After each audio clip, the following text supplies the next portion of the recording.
Hi, and welcome to Wine Dine Caroline's Happy Hour on Paris Underground Radio. I'm your host, Carolyn Connor. Today, I have on my friend, Sarah Pitard McFall. Sarah, welcome. Thank you so much.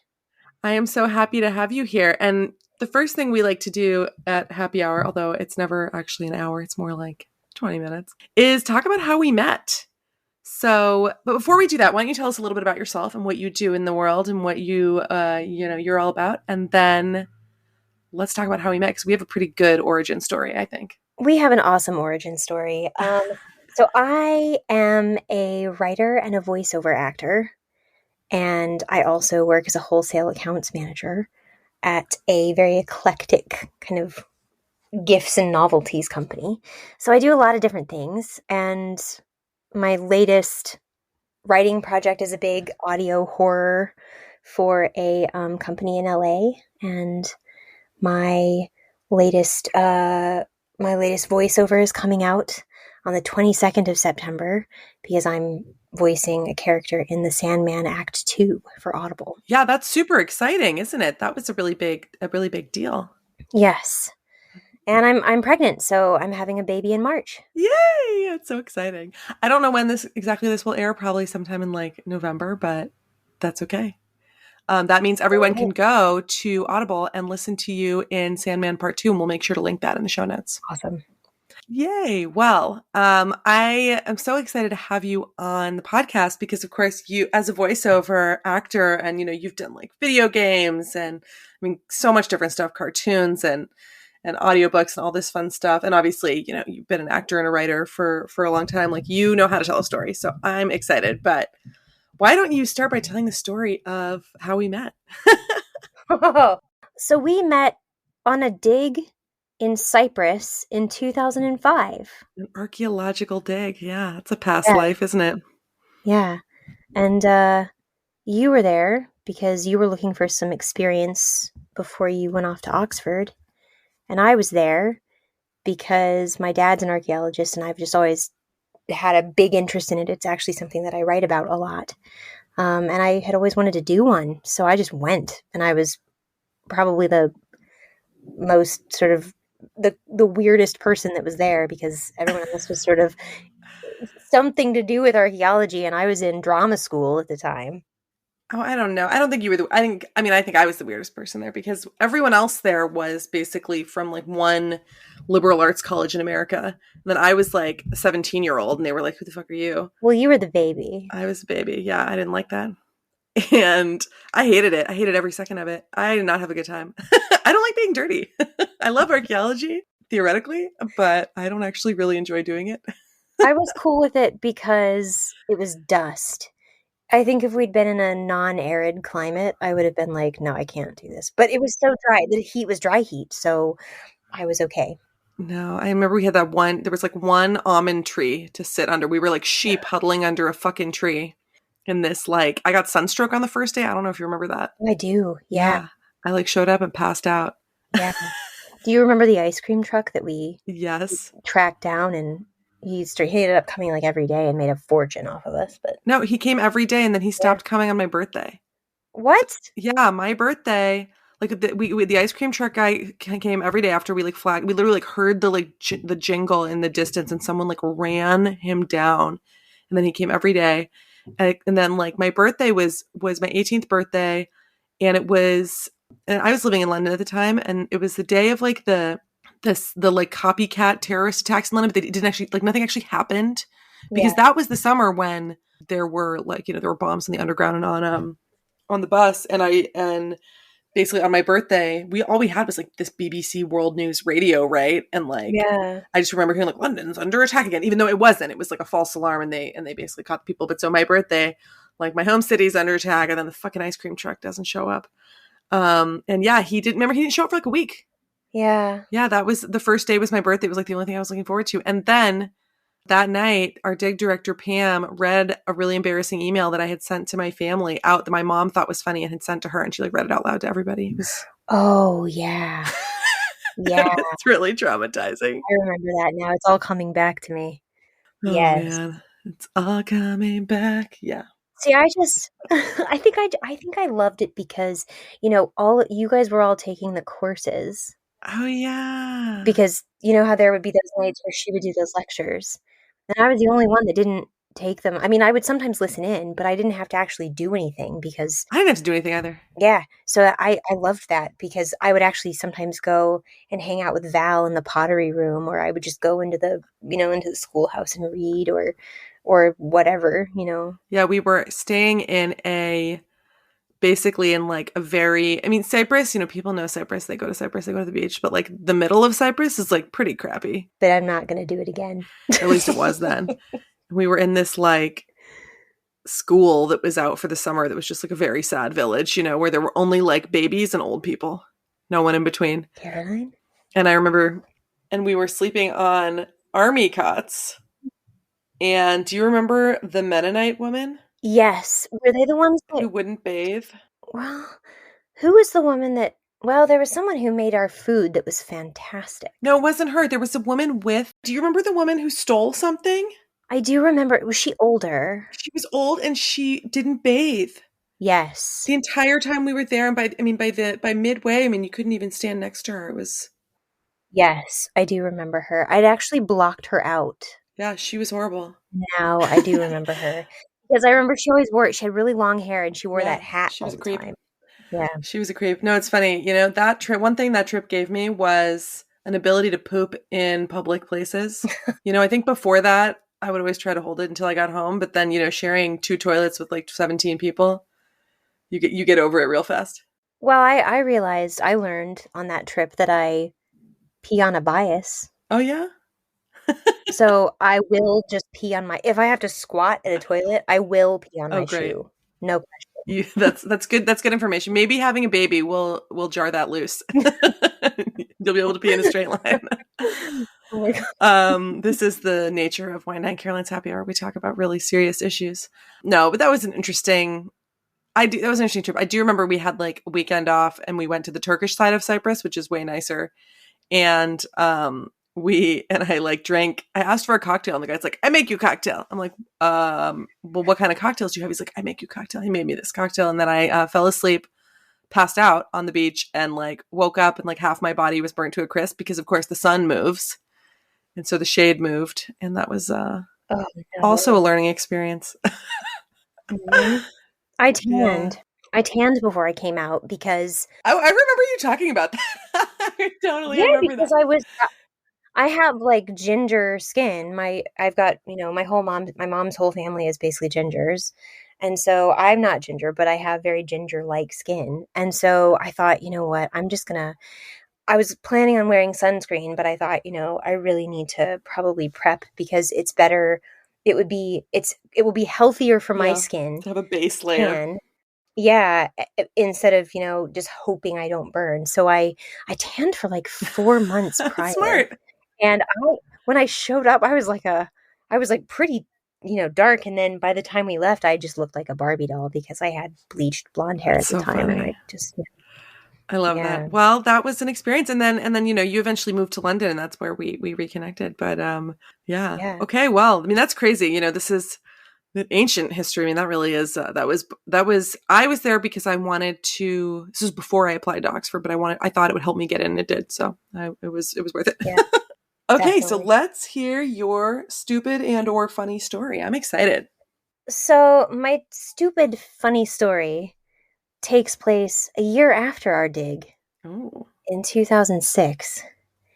And I call this the saga of the male strippers in Vegas.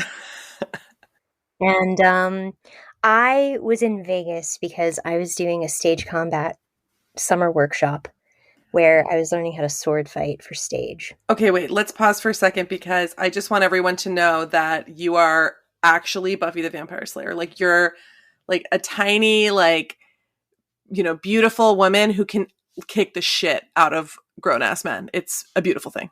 Thank you. And I had just turned, well, I guess I was already 21 at this point. So I guess I turned 21 that summer. And some of the people that were on the course with me had not turned 21 yet, and they were all going to go see a Cirque du Soleil show. But I was so excited because I had just turned 21 that all I wanted to do was just go into the Vegas Strip and just drink. And so they all went to see Mystère, which in hindsight, if I was doing this now, I would have gone to see Mystère. But I was 21. I was like, nope, I'm drinking. And of course, I know nothing about drinking because I've turned 21 like 1 week, previous to this. And I just, I didn't, when you're in school, all you have is kegger parties and stuff. So you don't know anything about drinks. Maybe you do, but I did not. So. Well, I came up in England where we drink from, It's true. from early teenage years. So of course. So yeah, so I was just clueless. So I'm walking around, I'm walking around the hotels, and I see this stand, and they're doing orange slushies that are spiked with vodka. Oh, wow. And I don't know why, because nowadays I would look at that and think that is vile. But of course, I was 21 and clueless and was like, that looks great. So I buy one, and they are huge. I mean, they are bigger than my head. They are like slushy size gallon. Yeah, and you buy the whole thing. So you buy the cup too, and you get to keep the giant Steiner that they give you with this. And so I'm just walking around sipping this. You can't taste the alcohol, and so of course, there's the problem. So of course I'm just downing this, having not had anything to really drink for a week because I've been at this course. So I just get completely plastered almost immediately. And I walk into, I think it was, I don't remember which hotel it was, but it was, whatever the hotel was, is the hotel where they have the Thunder Down Under show. Oh. And if you're not familiar with that, this is just a bunch of kind of naked Australian men. That sounds great. That sort of like dance around in front of you on stage, I guess. I definitely want to go there. That sounds like a dream. It's really nice. And so there's these two guys from Thunder Down Under doing a promo next to this giant picture of like all the dudes lined up and everything. And they're doing like a promotional thing where they're talking to people, and there's photographers taking pictures of them. And I'm just drunk enough at this point where I'm still coherent, but good. but I'm feeling very confident. And so I start kind of taking pictures of them, trying to act nonchalant, like I'm not actually taking pictures of them, but I totally am. And so they both approach me, and they're like, are you taking pictures of us? And I'm like, what? And I'm like, yes. Actually, yes, I am. And so we start talking, and one of them says, well, my name's Marco, and this is Clint. Clint. Oh, Clint. Clint and Marco, yes. So I tell them that, I'm in Vegas for a sword fighting workshop. As you do. As you do. And Marco says, well, I have a really large sword, but Clint over here, his is kind of small. And I say, well, I would really like to find out for myself. No, you didn't. Well, now I don't remember a lot after that. I just know that at some point I ended up outside on a highway somewhere. And I think it's because I went to go to the bathroom and got lost, like outside, because I was absolutely plastered. But when my friends found me after the show, I was sitting at a bar sandwiched between Marco and Clint. And we were like toasting and drinking all sorts of stuff that I don't even remember. Oh my God. And my friends were like, Sarah, we have to go. We have to, we have stuff to do. We've got classes starting back up tomorrow. We got to go. And I started screaming that they were ruining my life. Oh, okay. And that they were taking me away from my boyfriends. Marco and Clint were like, this is our time to peace out. They were like, okay, this lady's nuts. I got back. My friends took me to the In-N-Out Burger. That helps. On campus. Don't remember any of that. I was only wearing one earring. And so I apparently kept screaming that I promised that I didn't have the sex. Okay. Dunno. And then I proceeded to flush my contact lenses down the drain that night. And I had to get new lenses expedited the very next afternoon because I was wearing glasses, which you can't really wear when you're trying to do stage combat. So they had tied my, the next day they had to tie my glasses to my face. Oh my God. While I was waiting for these contact lenses. And it was just like absolutely ridiculous. Oh, that is a stupid story. So that's my really dumb male strippers in Vegas story. I love that. I've never been to Vegas, actually, which is, I think, shocking, but that sounds like a pretty good Vegas story. Yeah. Well, my sister got her lawsuit money and bought a house in Vegas because Oh, really? She's badass, yeah. And now, a word from our sponsors. Welcome back to Wine Dine Caroline's Happy Hour. Okay, so let's pair wine with it. I actually have a perfect wine to pair with this story, and it's something that is new to me and I'm very excited about because I am also, as a woman who is entering an age where I can't just like get fucked up anymore. I mean, you're pregnant, you can't drink at all. Like, I am going to recommend that this story would pair best with, nostalgia and maybe a non-alcoholic wine. That is a thing now. So my friend actually just ordered some and we're going to taste them soon. I've never tasted it, but apparently the technology is really good now and there is some really good non-alcoholic wine. So we have some wine from Domaine L'Argel in the Ardèche that we're going to taste soon. We have a white rosé red and a sparkling wine that have been de-alcoholized. Wow. So I think for an embarrassing drunk story by a pregnant woman, it's best to just stick with a booze-free option for this one. I'm a liability. I know, you can't be trusted around it. No, it's an interesting category though, and it's interesting because I've been, I think this time of year is like my January. We're recording in September, so it's like this is the time of year that I kind of try. I'm like, I'm going to be healthy, and I've been really good actually the last couple of weeks, but it's all about consistency and maintaining that. But basically, my friend and I, we were in Croatia, and all the like old people just sit around and drink all day, right? They just drink wine all day long. And we're like, how are they not fucked up? And they put water in their wine. Wow. And it's like, yeah, okay. It's kind of cool. I'm down. Like, I could put some sparkling water in some white wine and just like drink the same volume, but drink less alcohol. And so I'm really curious to try these non-alcoholic wines. And I think that reducing our alcohol intake is a wise choice for all of us. Yeah. Especially tiny drunks. I can't even imagine. Like a thimble of vodka would have put you over when you were a kid. Jeez. Yeah, it was pretty intense. Well, I'm glad that you were safe. Jeez, Vegas. I mean, yeah, that, and like it's one of those towns, right, where there just are like freeways everywhere in the city. Yeah, I mean, I was trying to find the bathroom and clearly just ended up like dodging traffic. I don't know. Oh my God. Did you actually go to the strip show? No, I think That's that they too bad. they were off. I think it was because it was a Sunday. Yeah. God's day. And I think we had done a matinee, and so we were there in the evening. Yeah. Matinee. Oh Yeah. my God. I want to go to the Sunday matinee of the Thunder Down Under. I wonder if it's still alive, if it's still a thing. I would, yeah. I mean, it was there last time, but of course, with COVID now, I don't know what they've changed. That's true. Yeah, I do want to go to Vegas though. I've never been, and I feel like if I'm going to go, I want to do it like fancy though. Like I want to go to a Michelin star restaurant. I want to drink a $1,000 bottle of wine.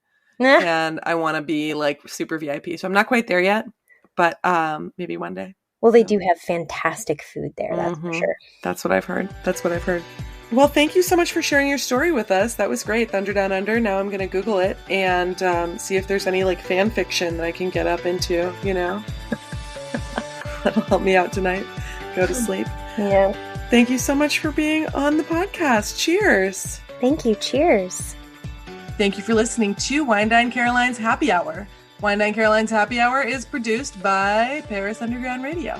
For more information about Happy Hour and shows like it, please go to parisundergroundradio.com. To hang out with me more, head to my Facebook group. It is called Good Wine and Good People, and you can find the link to that in the show notes. Cheers!